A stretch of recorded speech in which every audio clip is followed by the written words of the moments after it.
Bonjour à tous, bienvenue dans Week-end Mortel, la série de vidéos dans lesquelles je vous emmène à la découverte des curiosités les plus macabres d'une ville. En ce moment, je suis dans le désert du Piauí, au Brésil, dans la Serra da Capivara, pour des fouilles archéologiques, et j'ai donc décidé de vous emmener à Sao Paulo pour vous parler de la fièvre jaune, d'une sépulture toupie un petit peu particulière, et de la simulation de meurtre dans la culture pop brésilienne.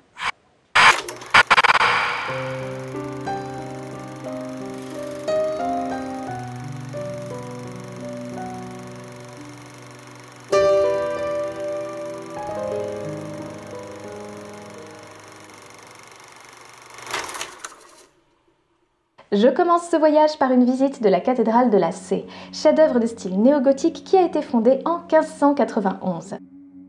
La crypte de cette cathédrale abrite 32 sépultures.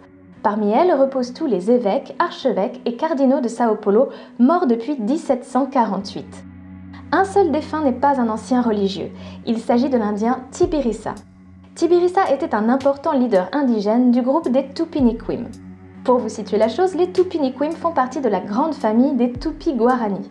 Si vous êtes fan d'histoire macabre, vous avez sûrement entendu parler des Tupi-Guarani, puisque certains d'entre eux pratiquent le cannibalisme.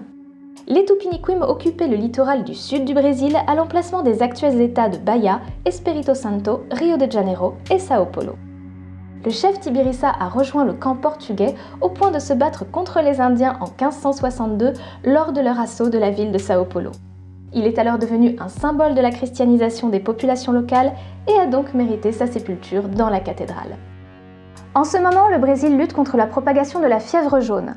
Du coup, avant de partir, je me suis fait vacciner et j'en ai profité pour me renseigner sur cette maladie qui contamine près de 200 000 personnes chaque année. La fièvre jaune est un flavivirus transmis majoritairement par le moustique Aedes aegypti.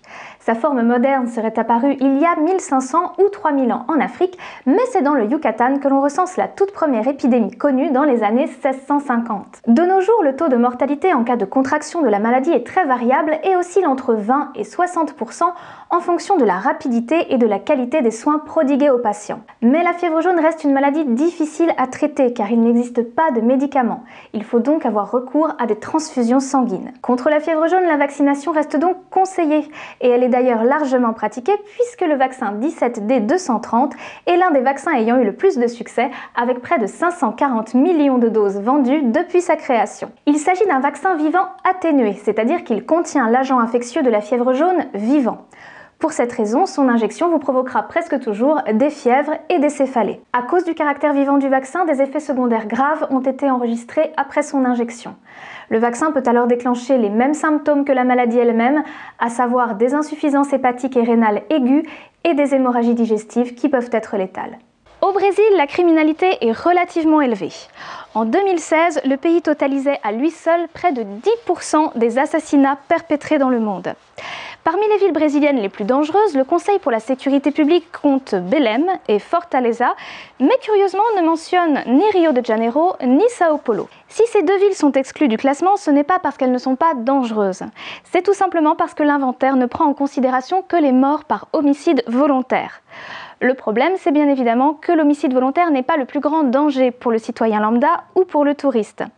En revanche, les balles perdues lors des affrontements entre forces de l'ordre et criminels font pas mal de dégâts. Voilà pourquoi le bruit des fusillades fait partie du quotidien des cariocas et des polistes. De quoi inspirer la chanteuse pop Jojo Marontoni qui a fait le buzz il y a quelques mois avec son titre Que tiro foi esse, ce qui signifie « C'était quoi ce coup de feu ?» Après la sortie du clip, des centaines de Brésiliens ont participé à un phénomène viral. Il s'agissait de tourner une vidéo dans un lieu public, de faire semblant de se faire tirer dessus, de s'effondrer, avant de se relever pour se mettre à danser.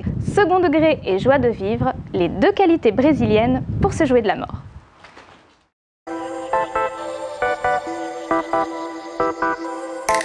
Que tiro foi esse?